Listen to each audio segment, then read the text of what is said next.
Hanuman cinema జనవరి 12న release అయ్యి యునానిమస్గా సూపర్బ్గా ఉంది అని బ్లాక్ బస్టర్ టాక్ను తెచ్చుకొని విజయ్ దుందుభి మోగిస్తూ దూసుకుపోతూ ఉంది. ఆ సినిమాలోని విజువల్స్ గురించి కూడా చాలామంది బాగా మాట్లాడుకుంటున్నారు. సో దాని వెనుకున్న వ్యక్తి ఈరోజు మన ముందున్నారు. నమస్తే. నమస్తే సార్. దాశరథి శివేంద్ర గారు, కంగ్రాచులేషన్స్ అండి. Thank you sir. ఎలా అనిపిస్తుంది మీకు అంటే, ఎవరికైనా ఇక్కడ మన సినిమా ఫీల్డ్లో సక్సెస్ను బట్టే వాళ్ళ యొక్క పాపులారిటీ అనేది కానీ వాళ్ళ యొక్క కెరీర్ కానీ డిపెండ్ అయి ఉంటుందని మనకు తెలుసు. ఆ సక్సెస్ అనేది వస్తే ఎంత ఆనందం ఉంటుందో తెలుసు. అది సంక్రాంతికి వస్తే, సంక్రాంతిలో ఆ సీజన్లో వచ్చే సినిమాలు, భారీ సినిమాలు ఉంటాయి, పెద్ద స్టార్ల సినిమాలు ఉంటాయి. అందులో మీ సినిమా ఒక చిన్న హీరో ఒక 3-4 సినిమాలు చేశాడు. జాంబిరెడ్డి అతను చెప్పుకోదగ్గ సినిమా. తర్వాత అద్భుతం అని ఒక ఓటీటీ సినిమా. ప్రశాంత్ వర్మ గురించి మనకు తెలుసు ఆల్రెడీ. ఒక 25 కోట్ల రూపాయల బిజినెస్ మాత్రమే జరిగినటువంటి ఆ సినిమా ఈరోజు సంక్రాంతి విన్నర్గా అనిపించుకొని వెళ్తూ ఉంది. సో ఈ ఆనందాన్ని ఎలా ఆస్వాదిస్తున్నారు మీరు? చాలా హ్యాపీగా ఉందండి. యాక్చువల్గా నేను ఎక్స్పెక్ట్ చేయలేదు ఇంత పెద్ద హిట్ అవుతుందని. సో ఒక్కొక్కరు కాల్స్ చేసి సినిమా గురించి పొగడడం కానీ, సినిమాటోగ్రఫీ గురించి పొగడడం కానీ, గత నిన్నటి నుంచి ఒక 70-80 కాల్స్ వచ్చినాయి అన్నమాట. బాంబే నుంచి కానీ, తమిళ్ ఇండస్ట్రీ నుంచి కానీ, నా ఫ్రెండ్స్ రివ్యూస్ అన్నీ షేర్ చేసుకొని సినిమా చాలా హ్యాపీగా ఉంది. అంటే మీకు ఈ మధ్య కాలంలో మామూలుగా అంటే సంక్రాంతి సినిమా అంటే ఏదో ఒకటి ఉంటుంది, కానీ ఈసారి మరీ కొంచెం రచ్చ ఎక్కువగా జరిగింది. మనకు తెలుసు అది. అవతల గుంటూరు కారం లాంటి ఒక పెద్ద సినిమా, త్రివిక్రమ్, మహేష్ బాబు. సో వాళ్ళ కాంబినేషన్లో 3వ సినిమా, దానికి ఎక్కువ థియేటర్లు రావటం, దానికి ఉన్నట్టు బజ్ వేరు కదా. అసలు ఒక సూపర్ స్టార్ సినిమాకు ఉన్నటువంటి బజ్ వేరు. సో ఏదేమైనా ప్రశాంత్ వర్మ తన సినిమా కొంచెం తక్కువ థియేటర్లు దొరుకుతున్నాయని ఒక బాధను వ్యక్తం చేయడం మనకు తెలుసు, నిర్మాత కానీ నిరంజన్ రెడ్డి కానీ. బట్ ఇలాంటి టైంలో అయినప్పటికీ కూడా దాన్ని దాటుకొని మీరు 11 తెలివిగా ఏం చేశారు, చివరి నిమిషం దాకా ఆగారు. బట్ తెలివిగా 11వ తేదీ ప్రీమియర్స్ చేశారు. మొదట 10 లోపల అనుకున్నారు.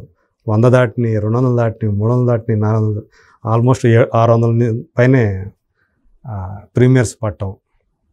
సో అవి చూసిన వాళ్ళందరూ కూడా విజువల్ వండర్గా ఉంది అని చెప్పేసి అది రావటం అంటే నిజంగా అంటే మీకు ఏదైతే దాని చుట్టూ నడిచిందో వివాదం, మనం మిగతా సినిమాలు ఎలా ఉండేది దాని గురించి అట్లా కాదు, ఆ వివాదం కూడా ఈ సినిమా ఇంత విజయానికి అంటే కొంత సింపతి కూడా తోడైందనేది వినిపిస్తున్నటువంటి ఒక వాస్తవం.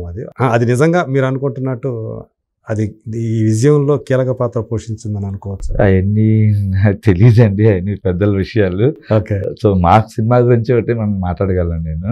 సో ఆ నెంబర్స్ కానీ అవన్నీ ప్రొడ్యూసర్స్ కావాలి, అవన్నీ డేట్ కానీ అవన్నీ ప్రొడ్యూసర్స్ కావాలన్నమాట. సో క్రియేటివ్ పార్ట్ వరకు మేము అది పక్కన పెడితే హ్యాపీ అయిందన్నమాట. అన్ని సినిమాలు ఆడాలి కదా సార్ మనకి. ఫస్ట్ ఆఫ్ ఆల్ అన్ని ఇంకా ఇండస్ట్రీకి వచ్చి బాగుంటుంది. అవును, ఏదైనా ఒక సినిమా సక్సెస్ కనుక టీమ్ ఎఫర్ట్ అనేది ఉంటుంది. ఒకరి ఇండివిజువల్ ఎఫర్ట్ అని కాకుండా, బట్ ఆ ఇండివిజువల్ ఎఫర్ట్స్ కలిపి టీమ్ ఎఫర్ట్ అవుతుంది. సో అట్లా ఈ సినిమా సంబంధించి విజువల్స్ గురించి ఇంత మాట్లాడుకుంటాం. అందులో విఎఫ్ఎక్స్ వర్క్ కూడా ఉంది, సిజిఐ. సో ఆల్రెడీ మీరు అది వచ్చేటప్పుడు సిజిఐ అని చూపించారు. ఏదో ఆంజనేయ స్వామి ఏదైతే ఆ స్టాచ్యూ ఉంటుంది, ఆ అడవి కానివ్వండి, ఆ విలేజ్ కరెక్ట్గా ఆయన ఎదురుగా ఆ విలేజ్ ఉన్నట్టుగా. సో దీని వెనక ఈ సిజిఐ వర్క్ వెనక మీ కృషి ఎంత ఉంది, ప్రశాంత్ వర్మ ఆయన పాత్ర ఎంత ఉంది? Team effect sir. ఇది ఐడియా అనేది అట్ ద ఎండ్ డైరెక్టర్స్ గారిదే. సో మేజర్ క్రెడిట్స్ కూడా ప్రశాంత్. ఓకే. ఏది అడవి ఎలా ఉండాలి, మొత్తం ఫారెస్ట్ కానివ్వండి, వాటర్ కానివ్వండి, అన్ని తనే డిజైన్, రివర్ అన్ని తనే డిజైన్ చేసుకున్నారు. ఓకే. సినిమా చాలా కాలం క్రితమే జరిగింది, ఎందుకంటే రాకేష్ మాస్టర్ ఉన్నాడు. అవునవును. ఆయన ఈరోజు లేడు మనం ముందు. సో ఆయన ఉన్నప్పుడు తీసిన సినిమా, ఆయన రోల్ అంతా మనకు అర్థమవుతా ఉంది. సంబంధించి ఈ సినిమా ఒక ఎలాంటి ఆ జ్ఞాపకాలు మీకు మంచి మెమరీస్ అంటే ఏం చెప్పుకోవచ్చు మీరు? మంచి మెమరీస్ అంటే అంత ఎవ్రీడే మంచిదే అండి. యాక్చువల్గా కాంట్రవర్సీలు ఏమి ఉండవు, కూల్గా షూటింగ్ జరుగుతూ ఉంటుంది. ఎవరు అరుపులు కేకలు ఏమి ఉండవు సెట్లో. ఓకే. ఏం కావాలంటే అది ఎక్విప్మెంట్ సైడ్ కానీ వచ్చేంత వరకు అందరూ ఎఫర్ట్ పెట్టి మేము ఏవైతే అది అనుకుంటున్నామో అది వచ్చి షూట్ చేస్తూనే ఉండేవాళ్ళం అనమాట. సో అదే ఎవ్రీడే మెమరీ అండి. మీరు అందులో ఒక టెక్నీషియను, ఆన్ స్క్రీన్ ఒకసారి చూసుకుంటా ఉంటాయి మీ సినిమా. మీకు కలిగినటువంటి మొట్టమొదటి అనుభూతి ఏంటి? అంటే సినిమా థియేటర్లకు రాకముందు చూసుకున్నప్పుడు మీరు ఎప్పుడు చూసారు? ఫస్ట్ 1 month బ్యాక్ చూసాను సినిమా. ఆ రోజు టోటల్ సినిమా చూసాము. ఆ రోజే పార్టీ చేసుకున్నాం మేము. చాలా బాగా వచ్చి అంటే టీం మొత్తం టీం ఇన్ సెన్స్ డైరెక్టర్ గారు, ప్రొడ్యూసర్స్, హీరోలు అందరూ చూసుకున్నాం. ఆ రోజు మేము చాలా పార్టీ చేస్తున్నామంట. సో అంత నమ్మకం ఉంది మాకు ఈ సినిమా పైన. బట్ ఇంత బ్లాక్ బస్టర్ వద్దని మటుకు ఎక్స్పెక్ట్ చేయలేదు. బట్ హిట్ మనం సూపర్ హిట్ సినిమా చేస్తున్నామనే ఉద్దేశంలోనే ఉన్నారన్నమాట. కాపీ చూసుకున్న తర్వాత మేము 1.5 month పైనే మేము చూసుకోండి సినిమా. మీకు పర్సనల్గా ఆ సీన్స్లో ప్రశాంత్ వర్మ తీసినటువంటి కల్పించినటువంటి ఆ సన్నివేశాల్లో మీకు బాగా నచ్చినటువంటి సీన్స్ ఏమని చెప్పుకోవాలి? ప్రశాంత్ వర్మతో అంటే నాకు ఫస్ట్ సినిమా కాదు, సెకండ్ సినిమా అది. కల్కి కూడా చేసి సో తను ఏంటంటే ప్రాపర్గా డిజైన్ చేసుకుంటాడు సీన్ మొత్తము. ఈ మూవీలో సముద్ర గారి ఎపిసోడ్ నాకు బాగా హై అనిపించింది. ఓకే. సో ఆయన హనుమంతుడి గురించి చెప్పడము, హీరో బిఫోర్ ప్రీ క్లైమాక్స్లో సీన్ ఉంటుంది అనమాట. అది నాకు తను కూడా హీరో అవతారం ఎత్తినట్టుగా ఎగ్జాక్ట్లీ అది నాకు మంచి హై ఇచ్చిన సీన్. ఓకే.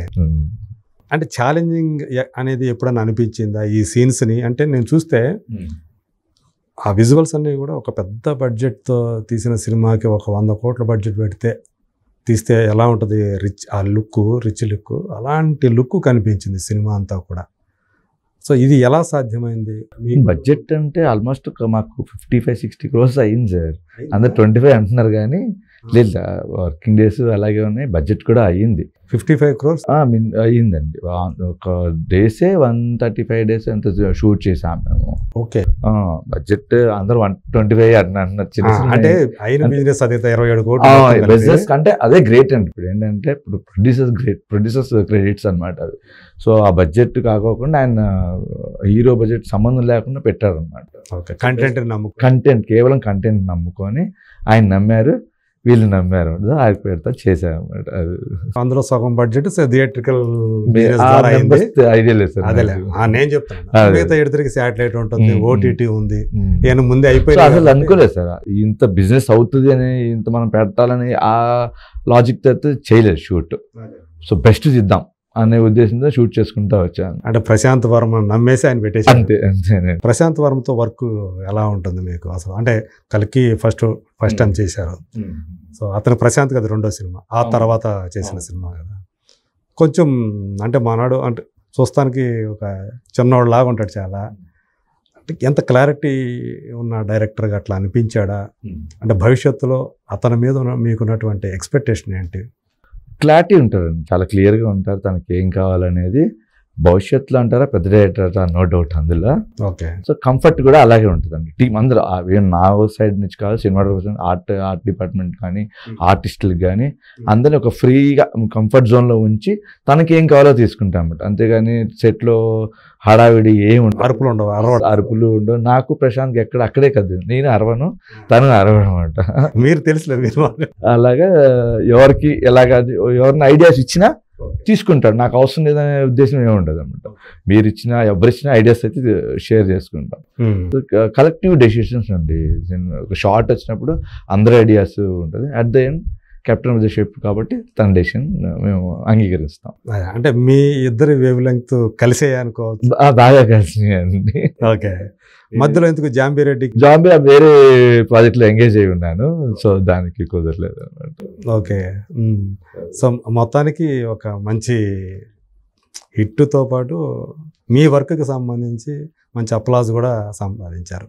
మీ వర్క్కి సంబంధించి మీకు వచ్చినటువంటి కాంప్లిమెంట్స్లో ఏది అంటే మంచి కాంప్లిమెంట్ అంటే? మంచి కాంప్లిమెంట్ చాలా వచ్చింది. చోటా గారు అయితే నాకు ఎవ్రీ ప్రాజెక్ట్కి కాల్ చేస్తారు. ఓకే. చేసి బాగుందంటే బాగుంది, రాలేదు షూట్ శివ అంటారు తప్ప. ఆయన నిన్న కూడా మొన్న ట్రైలర్ చేసినప్పుడు శివ చాలా బాగా చేసావు, జాగ్రత్తగా చూసుకో, ఇంకా నువ్వు అంటే మీరు ఎలా చూస్తారు? ఆయన గురువులాగా? నేను గురువు గారి లాగా భావిస్తానండి. అంటే ఆయన దగ్గర చేయలేదు నేను చేసిన బాబీ ప్రసాద్ అని ఆయన దగ్గర చేశాను, ఎస్కే భూపతి గారి దగ్గర వాళ్ళ దగ్గర చేశాను అనమాట. సో బట్ నేను ఆయన చోట గారిని కొంచెం ఫాలో అవుతుంటాను, అంటే ఆయన లైటింగ్ స్టైల్ కానీ కంపోజిషన్స్ కానీ అది అన్ని కూడా చెప్పాను. మీరు ఇష్టపడే సినిమాటోగ్రాఫర్ తెలుగులో ఆయన అదే చాలా మంచి హార్డ్ వర్కర్, ఎంత అవును అవును ఎంత అంటే టైం అయినా చేస్తారు. ఉన్నది ఉన్నట్టు చెప్పేస్తారు ఆయన, Bold కదా. డిప్లొమాటిక్ ఏమో చెప్పారన్నమాట. అవును. సో ఆయన మేజర్